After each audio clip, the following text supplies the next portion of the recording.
All right, you ready? Yes, sir. Central New York, we ride. One of our favorites on this program is the head football coach of the Orange. DINO Babers joins us live. Welcome back, Coach. Always good to have you here. Congratulations on the win. Had them all the way, right? Gentlemen, good morning. It's good to see both you guys up and at 'em, and I've been watching you guys when I get some spare time, and you guys are doing a heck of a job. Well, forget about kissing up to the host. Let's talk about that fourth quarter. We talked about this game a bunch last week on the show. It just seemed like, hey, something had to give. Really, both sides. Virginia Tech trying to figure out a way to win at home. You guys, after 3 straight woulda, coulda, shouldas, man alive, did your guys respond in the fourth quarter. The pass Shrader threw for the game winner was right on the money. I mean, you've had some big wins, Coach, but that one really had to feel good, especially given the last couple of weeks.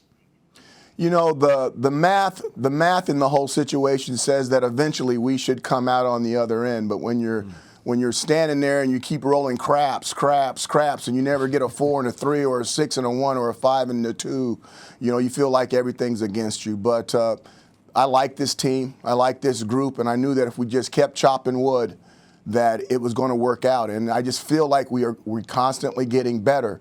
Now, as coaches and everything else, we need to all lock in and not let this opportunity get away from us, because it could be a happy story ending, but we got to really focus on the next game out. Okay, so there's so many different little layers to your season. Pac talked about the 3 games, each by 3 points, leading up to Saturday's win.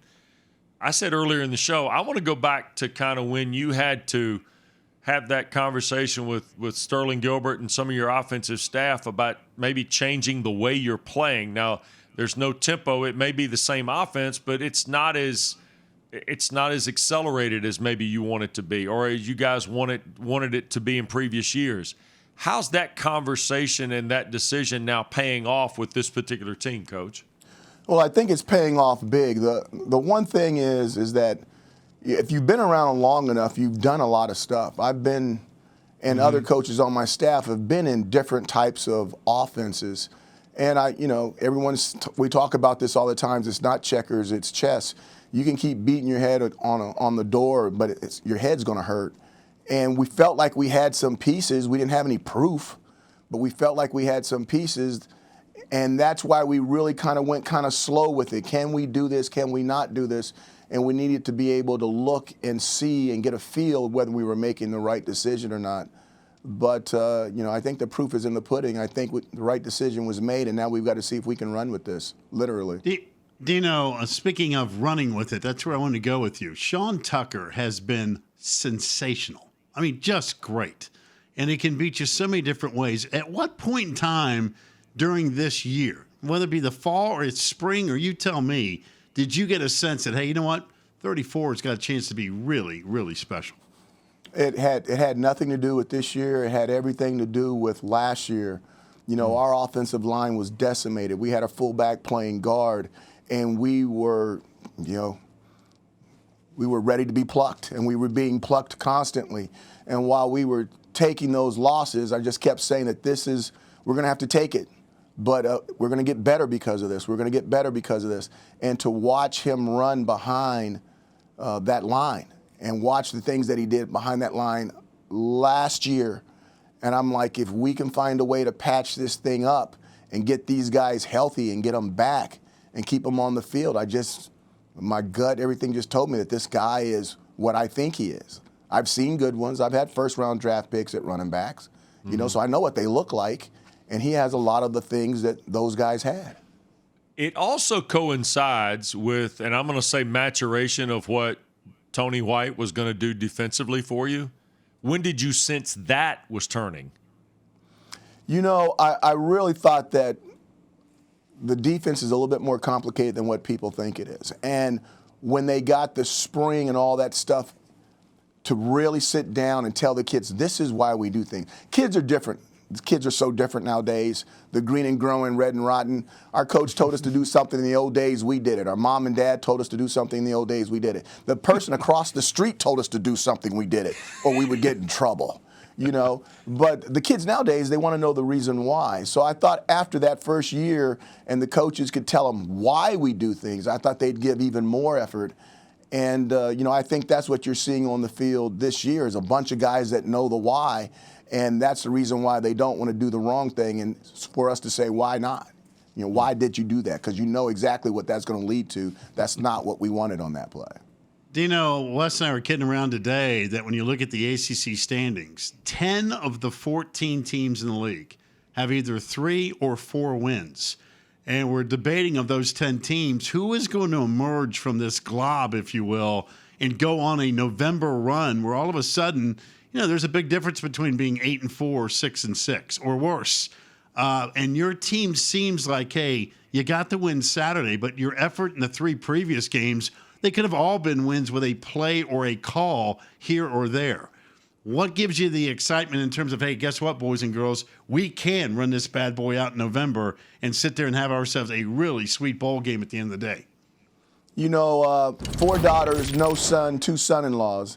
And I can still remember the very first time you're having a kumbaya meeting with your families, and all of a sudden your daughters are talking to dad, and dad's thinking, wait a minute, you're not my wife, you're just my daughter. How are you talking to me like that?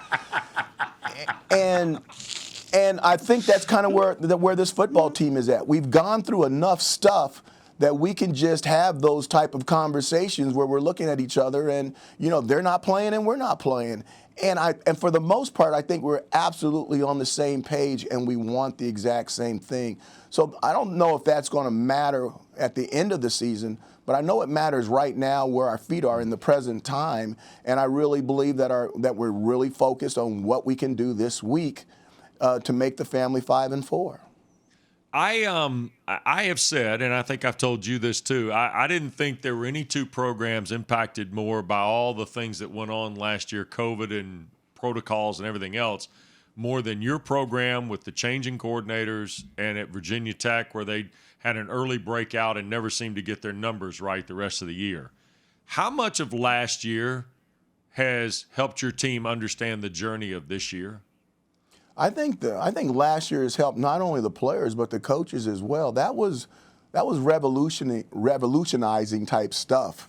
As far as, are you going to grow from what's being said and what's happening to these young people, or are you going to just turn your shoulder and not listen? And I don't want to hear things. I want to listen to them. And they were saying things, and I was really listening. Now that doesn't mean everything they were saying was right.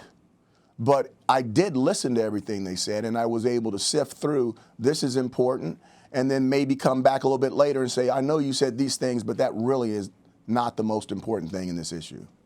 How about how Garrett Shrader has really taken ownership at quarterback? I mean, early in the season, I know you were looking for somebody to take over that role, but, man, his effort against Virginia Tech and really for the last month has really been consistently good. We're really happy with Garrett. I mean, he's doing some things. I think this last game really was a breakout game for him. I mean, so many people were, quote unquote, can he throw the ball? And I'm like, he throws the ball good in practice. I don't know, maybe he's starstruck a little bit. I say he looks better in practice than he has in a couple of games. But it was good to see him get a throwing performance out there that was worthy, where people will look at him more as a doggone quarterback than a running back. I think he has the ability to do both, and I think that his ability to do both has really helped everybody else on that offense to up their game. Dino, can you speak to the athleticism of your strength and conditioning coach, though, who takes that chest bump and then does a back somersault when he hits the ground? I'm really disappointed in that, and I'm going to have a meeting with him later. I had the same situation happen to me, and I think it was Dungy. And Dungy's coming back for homecoming, so I think I can tell this story. I think it was Dungy, and I did the same thing, and I really think that when Dungy jumped up in the air, his purpose was to knock me down. It was to knock me down, just like the strength coach. And once I went up, I'm like, oh, my God, I don't have a base, and I think this dude's going to knock me down. And sure enough, Dungy tried to put me on my back, and I planted the landing like I was a gymnast, a 10-pointer. I planted that doggone landing.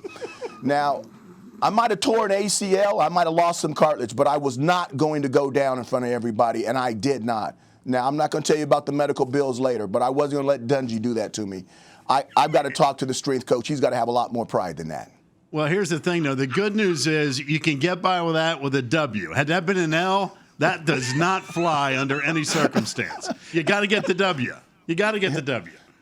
You got to get the W. There's no doubt about it. All right, so here's Boston College, Saturday afternoon. Like you, a little bit of a different team. They lose their quarterback in week 2. So they have to change kind of their philosophy a little bit. They go from slinging it to running it a lot. But yet I get the impression we're going to see old-fashioned Northeastern football a little bit on Saturday. Feels like it could be a bit of time in the grinder for both. Now, I'm sure they're watching this interview and they're waiting for the response out of my right now. And my response is, we need to do the things that we need to do to win the football game. I know. You're right. But it's a good game, right? I mean, you cannot tell me that every week is not like an independent challenge with the way this league is this year. It's crazy how competitive this thing's gotten. It's really the fourth quarter games this year may be playing over and over in the ACC archives for years to come. Just the competitiveness, the ability of balancing things out because of COVID seniors, COVID juniors, also the attrition that's coming through people entering the transfer portal and leaving the teams and looking for better opportunities are just affecting so many people's depth charts and special teams and changing the strategies of games. And there is a lot of chess going on out there this year, more so than ever, before somebody can just say, hey, we got this guy, and this guy, and we can keep doing this, because if one guy goes down, the next guy can go in. Not so fast this year. Depth matters, and the coaches are taking notice of it, and they've been attacking people in those depth issues. Dino, you saw Wake Forest, and it was a thrilling game at the Dome. One that, again, woulda, coulda, shoulda. The Deeks have really just caused a headache for everybody, for folks around the country that will see Wake Forest ranked 13th and go, oh, Wake Forest, yeah, that's great, cool story. What is it about this club? I mean, you've seen them. You pushed them to the absolute brink. But what is it about Wake Forest that should have everybody concerned, not only moving forward in the league, but also from a national perspective? Normally I won't talk about somebody else's team, but I have history with Dave, and this is not going to be a negative. It's going to be a positive. I hope he doesn't get mad. What I see in him is an offense that's so efficient that you're going to have to score a lot of points to beat them. And it reminds me of some offenses I used to know where, we're going to take the ball and it doesn't matter, and we'll go for it here, because the bottom line is our offense is better than your defense. And you saw it last week with Army, who's got a fantastic, a fantastic offensive scheme, yet it just didn't matter because they're going to score almost every single time they get the ball unless they make a mistake. And when you get a team that's playing like that's where they're that efficient with their quarterback and their scheme, you watch this, you're going to have to do something totally different that no one else has ever done, which means, you could beat them, but you could also give up 140. Yeah. Hey, how's the vinyl collection going? I'll tell you what, it's going good, but I haven't had time. To put the turntable on very often. There hasn't been a bunch of workouts, and I haven't been in the weight room. I've been every weighing moment, every moment of the day is about ball right now, and I'm totally locked in. I hear you. Yeah, hey, Packer, by the way, went to see the Rolling Stones live about 3 weeks ago. Yeah, excellent. I'm jealous. I'm jealous now. That's big time. That's big time. It's called the No Filter Tour. I figure it was right down my alley. Hey, we appreciate the time. Congratulations on the win in Blacksburg. Good luck Saturday against Boston College. Been fun to watch you guys take this journey this year. Hey, you guys. I'll tell you what, you guys are doing a heck of a job. Keep it going. Mark West, love you guys. All right. Go Orange. See you soon. Good luck, Dino Coach. Babers, you bet. Thank you, partner.